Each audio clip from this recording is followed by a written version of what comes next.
दोस्तों, स्वागत है आपका आशी स्टोरी वर्ल्ड यूट्यूब चैनल पर। आज की कहानी है रिश्तों का मर्म।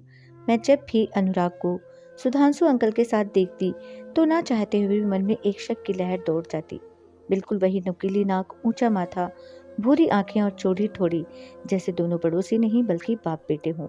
अनुराग यानी मेरे पति की सूरत मेरे ससुर से बहुत कम और हमारे पड़ोसी सुधांशु अंकल से काफी ज्यादा मिलती थी। मैं अक्सर सोचा करती ही कि इस बात की कोई तो वजह होगी। सुधांशु अंकल का वैसे भी हमारे घर में बहुत आना जाना है। उनकी पत्नी की मौत 2 साल पहले हो गई थी। एक बेटा है जो नागपुर में अपनी पत्नी के साथ रहता है। इधर बीवी के जाने के बाद से सुधांशु अंकल घर में अकेले रहते हैं। वैसे उनका ज्यादातर समय हमारे साथ ही गुजरता है। माँ अक्सर अकेली भी सुधांशु अंकल के साथ बैठी बातें करती दिख जाती है। इससे मेरा शक और गहरा हो जाता है। मेरे ससुर काफी सीधे और शांत प्रवृत्ति के व्यक्ति हैं। मुझे वह कई बार बेचारे नजर आते हैं जो अपनी पत्नी और दोस्त की नजदीकियां इतनी सहजता से स्वीकार कर लेते हैं। मुझे सास के साथ साथ सुधांशु अंकल पर भी गुस्सा आता। पत्नी नहीं है तो क्या पड़ोसी की पत्नी को अपना मान लेंगे, या फिर कहीं उनकी पत्नी इसी गम में तो नहीं चल बसी। तरह तरह की बातें मेरे दिमाग में चलती रहती।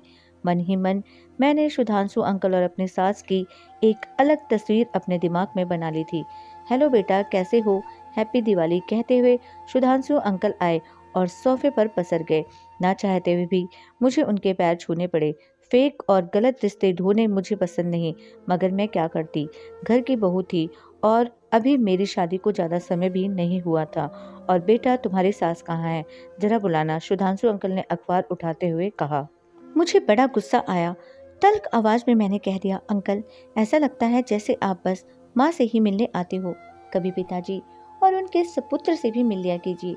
देख बेटा, मैं जानता हूँ कि मेरा दोस्त अभी टहलने गया होगा और तेरा पति जिम में होगा। जाहिर है केवल तेरी सास ही घर पर होगी, तो सोचा उन्हीं से मिल लूं। तो अंकल, आप ऐसे समय आते क्यों हो जब केवल माँ मिले और कोई नहीं? अरे, यह क्या बकवास कर रही है बहू। तेरे सुधांशु अंकल इसी समय टहल कर लौटते हैं। इतना तो पता होगा तुझे, जरूरी काम होगा सो वेट नहीं किया। इसमें सवाल करने वाली भला कौन सी बात है? जा जरा चाय बना कर ला। माँ सुधांशु अंकल के साथ जाकर लॉन में बैठ गई और बातचीत में तल्लीन हो गई। थोड़ी देर में पिताजी भी आ गए। मुझे सबसे पहले सुधांशु अंकल पर तब शक हुआ था जब एक दिन मैंने उन्हें माँ के साथ एक रेस्टोरेंट में देखा। उस दिन मैंने यह बात आकर अनुराग को भी बताई, पर उसने कोई रिएक्शन नहीं दिया। इतना कहकर चुप हो गया कि होगा कोई काम और तुम माँ की जासूसी क्यों करती हो? अपना देखो, जासूसी नहीं कर रही थी, जो नजर आया वह कह दिया। मेरी आवाज में कड़वाहट थी। एक दिन मैंने वैसे ही जानने के लिए माँ से पूछा, अच्छा माँ, आप सुधांशु अंकल को कब से जानते हो? कॉलेज टाइम से, माँ ने जवाब दिया। तो क्या वह आपके दोस्त थे? हाँ बेटा, हम तीनों ही दोस्त थे। ओके, तो क्या वह तब से आपके पड़ोसी हैं? मैंने फिर से सवाल किया। नहीं बेटा, वह हमारे पड़ोसी तो 2 साल से हुए हैं। हमारे बगल वाला फ्लैट खाली था तो हमने ही उन्हें खरीदने को कहा, वरना 20-22 साल से तो उन्होंने शिफ्टिंग वाली जॉब की। कभी कहीं रहते थे तो कभी कहीं। रिटायरमेंट के बाद हमारे पड़ोसी बने। तब तक भाभी जी का देहांत हो गया। माँ, मुझे लगता है पापा जी से कहीं ज्यादा वह आपके दोस्त हैं। मैंने कटाक्ष किया था। माँ ने एक तीखी नज़र मुझ पर डाली और अपने काम में लग गई। जाहिर है मेरी बात का मतलब वह अच्छी तरह से समझ रही थी। मैं खुद चाहती थी कि वह समझे। मैं अक्सर सोचती कि अपने शक को कैसे परखूं। क्या सच में अनुराग और सुधांशु अंकल के बीच कोई रिश्ता है? और फिर एक दिन मुझे यह मौका मिल ही गया। दरअसल हुआ यह है कि अचानक उस दिन सुधांशु अंकल के सीने में दर्द हुआ तो उन्हें तुरंत अस्पताल ले जाया गया। पता चला कि उन्हें माइनर हार्ट अटैक आया था। मेरे घर के सभी सदस्य तुरंत अस्पताल भागे। मुझे भी जाना पड़ा। वहाँ अस्पताल की एक डॉक्टर कविता, जो अंकल का इलाज कर रही थी, मेरी कॉलेज की सहेली निकली। हमने कैंटीन में बैठकर चाय पी और काफी देर तक एक दूसरे से बातें कर यादें ताजी करते रहे। इसी क्रम में मेरे मुंह से ही बात निकल गई कि कैसे अनुराग का चेहरा अंकल से मिलता है। कविता ने तुरंत उपाय बताया। ज्यादा सोचने की क्या बात है, अंकल का डीएनए टेस्ट करा ले। मगर वह मानेंगे या नहीं इसकी चिंता मत कर, मैं उनका इलाज कर रही हूँ। दूसरे टेस्ट के साथ डीएनए टेस्ट भी करा लेती हूँ। तब तक तू किसी बहाने अनुराग को जनरल चेकअप के लिए अस्पताल ले आ। मैं अभी दूध का दूध और पानी का पानी कर दूंगी। Oh, thank you so much dear. खुशी के मारे मैं उसके गले लग गई। अगले ही दिन मैं अनुराग को लेकर कविता के पास पहुंची। कविता ने अनुराग का ब्लड सैंपल ले लिया। अगले दिन रिपोर्ट आनी थी। मैं पूरी रात सो ना सकी। मेरी सास का एक बहुत बड़ा सीक्रेट जो खुलने वाला था, मैं उनकी असलियत घर में सबके सामने लाना चाहती थी। मैं यह सोचकर बेचैन थी कि पता नहीं सच जानकर अनुराग को कितना बड़ा झटका लगेगा और पापा जी की कहीं तबीयत ही बिगड़ न जाए। पर मैं भी क्या कर सकती हूँ, सच सामने तो लाना ही होगा। अगले दिन मैं सुबह सुबह अस्पताल पहुँच गई। कविता एक पेशेंट में व्यस्त थी। इंतजार के वह 2-3 घंटे बहुत बेचैनी भरे थे। दोपहर में ही कविता फ्री हुई तो उसने मुझे बुलाया। मेरा दिल जोर से धड़क रहा था, जैसे मेरा रिजल्ट आने वाला हो। यह लो रिपोर्ट, तुम सही थी प्रिया, सुधांशु अंकल ही असल में अनुराग के पिता हैं। यानी मेरा शक सही निकला। मैंने ठंडी सांस ली। अब मुझे अपनी सास के इस राज से पर्दा उठाने का जरिया मिल गया था। मैं घर गई। शाम का समय था। सब घर में थे और मिलकर एक नाटक देख रहे थे, जिसमें सास बहू को थोड़े मर्यादा में रहने की सीख दे रही थी। मुझे मौका मिल गया। मैंने तुरंत कटाक्ष किया। आजकल की तो सासों का पता ही नहीं चलता, वह इतनी सहजता से नाजायज रिश्ते को जायज बना देती हैं। इन सासों को कौन सीख देगा। मेरे मुंह से अचानक ऐसी बात सुनकर माँ के साथ साथ पिताजी और अनुराग भी मेरा मुंह ताकने लगे। मैंने अपनी सास की तरफ देखते हुए कहा, क्यों माँ, आपने कभी अवैध रिश्ते नहीं रखे? यह क्या बकवास कर रही हो प्रिया, ऐसे बात की जाती है माँ से? अनुराग चिल्लाया। सही बात कह रही हूँ अनुराग, तुम्हें कितना भी चुभे, पर सच तो यह है कि माँ कोई दूध की धुली नहीं। सुधांशु अंकल के साथ नाजायज रिश्ता है इनका। प्रिया, गुस्से में अनुराग ने मुझे एक थप्पड़ जड़ दिया। पापा जी नजरें बचाते कमरे से बाहर निकल गए।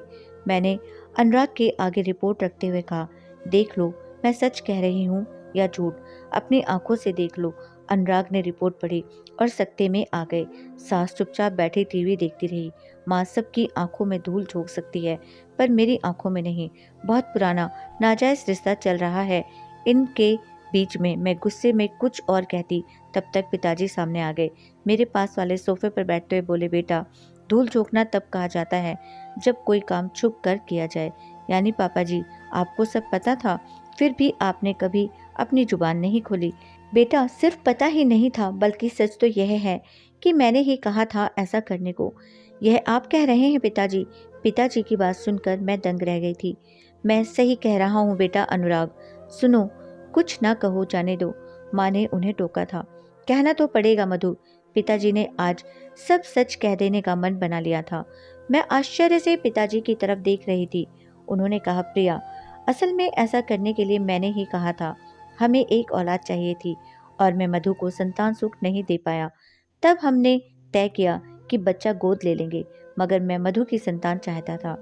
इसी दौरान मुझे एक पुरानी फिल्म से आइडिया आया। मैंने एक दिन के लिए मधु को सुधांशु के करीब जाने की रिक्वेस्ट की और इस बारे में सुधांशु से भी बात की, मगर दोनों ही इसके लिए तैयार नहीं थे। तब मैंने बहुत मुश्किल से मधु को कसम देकर इस बात के लिए तैयार कर लिया। एक रात सुधांशु हमारे घर आया तो मैंने उसके साथ बैठकर खूब शराब पी। मैंने शराब इसलिए पी ताकि ऐसा करवा सकूं और इस दर्द को पी जाऊं। उधर सुधांशु को शराब इसलिए पिलाई ताकि नशे में उसे कुछ होश न रहे और मेरी योजना पूरी हो जाए। सुधांशु को तो यह बात पता भी नहीं कि उस रात ऐसा कुछ हुआ था। नशे की हालत में ही मधु और सुधांशु को कमरे में छोड़कर मैं निकल गया। उस रात मैंने जानबूझकर मधु को सुधांशु की बीवी वाले कपड़े पहनाए थे और वैसा ही हेयर स्टाइल कराया था। मधु ने बहुत मुश्किल से सुधांशु के करीब जाने की बात स्वीकारी थी। उसका दिल भी ऐसा करना स्वीकार नहीं कर रहा था। इधर नशे में सुधांशु ने मधु को अपनी पत्नी प्रीति समझकर रिश्ता बनाया। मधु के गर्भ में अनुराग का आगमन हुआ। आज तक हम दोनों पति पत्नी ने यह बात सुधांशु से छिपाकर रखी है। बहू, प्लीज उसे कुछ मत बताना। मैं कुछ बोलने की हालत में नहीं थी। पिताजी ने अपनी बात कहकर मेरी बोलती बंद कर दी थी। हमें पता भी नहीं चला कि कब सुधांशु अंकल ने दरवाजे के पीछे खड़े होकर सारी बातें सुन ली थी। उन्होंने कमरे में प्रवेश किया और दोस्त को धक्का मारते हुए चीख पड़े, यह सब तूने क्या किया अरविंद? ऐसा क्यों किया? मुझसे कह देता, मैं अपना बेटा तुझे दे देता, पर इस तरह चोरी छिपे यह सब करवाना, मैं तुझे कभी माफ नहीं कर पाऊंगा। अरविंद, अब कभी तुझसे बात नहीं करूँगा, कभी नहीं आऊँगा तेरे घर तुझसे मिलने, कहकर वह चले गए। घर में हर कोई हतप्रभ रह गया था। पिताजी खुद से नजरें नहीं मिला पा रहे थे तो माँ ने खुद को एक कमरे में बंद कर लिया था। मैं खुद को दोषी मानकर ग्लानि महसूस कर रही थी, मगर मेरी समझ में यह नहीं आ रहा था कि आखिर इसमें इतनी बड़ी बात क्या हो गई। जो सच था वही तो सामने आया था। अनुराग ने गुस्से में मुझसे कहा था, अब खुशी मिल गई तुम्हें, तुम्हारे कारण पूरे घर में सन्नाटा पसर गया और दिलों में तूफान उतर आया। पर अनुराग, मैंने ऐसा क्या कर दिया? जो सच था वही तो सामने आया ना। कुछ बातें छिपी रहें तभी सही होता है प्रिया, क्योंकि उस समय की परिस्थितियां या हालात हम नहीं समझ सकते। इस तरह वह बात सामने लाकर तुमने बिल्कुल भी सही नहीं किया। मैं असमंजस में थी। अनुराग ने मुझे ही दोषी करार कर दिया था। मुझे समझ नहीं आ रहा था कि अब सब ठीक कैसे करूं। सास मुझसे बात करने को तैयार नहीं थी। सुधांशु अंकल ने भी घर आना बिल्कुल बंद कर दिया था और पिताजी मुझसे नजरें ही नहीं मिला रहे थे, दूर दूर भाग रहे थे। खाना तैयार कर सबको आवाज देती पर कोई खाने नहीं आता। फिर खुद ही जबरन अनुराग को खिलाकर आती और अनुराग के हाथों माँ और पिताजी के पास खाना भिजवाती। ऐसे माहौल में मुझे भी बेचैनी लगने लगी थी। कुछ भी अच्छा नहीं लग रहा था। इस बीच पिताजी की तबीयत खराब हो गई। उनके पेट में दर्द था और बुखार भी आ रहा था। अनुराग ने बताया कि उन्हें पहले किडनी की प्रॉब्लम हो चुकी है। हम फटाफट उन्हें डॉक्टर के पास लेकर पहुंचे। रास्ते में अनुराग ने मुझे एक बात और बताई। उसने कहा, कुछ साल पहले पापा की दोनों किडनियां खराब हो गई थी। वह महीनों अस्पताल में रहे थे। मैं किडनी देना चाहता था पर उसमें कुछ प्रॉब्लम आ गई और मेरी किडनी नहीं लग सकी। ऐसे में एक दिन सुधांशु अंकल आए। उस वक्त वह हैदराबाद में पोस्टेड थे, पर पापा की तबीयत के बारे में सुनकर दिल्ली आ गए। बिना किसी से सलाह लिए एक झटके में उन्होंने पापा को अपनी एक किडनी देने का फैसला लिया। सुधांशु अंकल की किडनी पापा के शरीर में काम कर रही है। सहसा ही मेरी आंखें भर आई। मैं समझ गई थी कि इनकी दोस्ती कितनी गहरी है। नाहक ही मैंने इनके बीच दरार पैदा कर दी थी। पिताजी की यह हालत भी कहीं ना कहीं उनके मन की उदासी का नतीजा ही है। मैंने तय किया कि चाहे कुछ भी हो जाए, मैं सुधांशु अंकल को वापस पिताजी की जिंदगी में लेकर आऊंगी।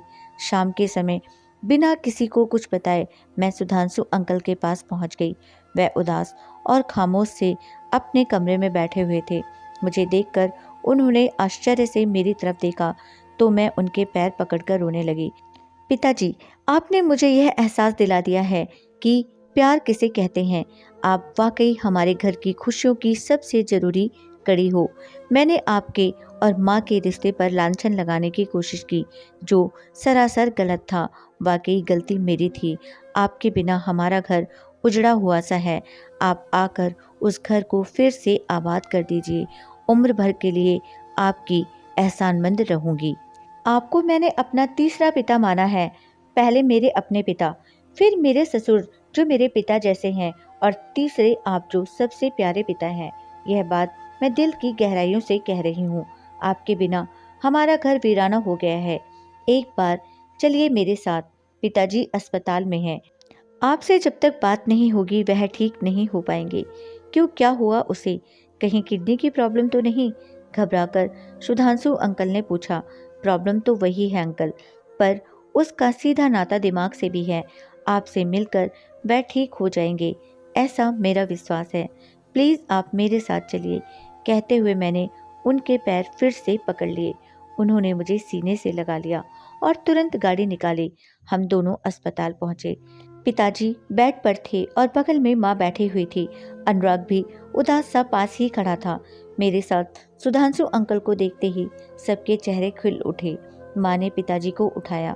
उन्होंने धीमे धीमे पलकें खोली। सामने सुधांशु अंकल को देख एकदम से उन्हें अपने पास खींच लिया और दोनों हाथों से भींचते हुए सीने से लगा लिया। सबकी आंखें रो रही थी, मगर ये खुशी के आंसू थे।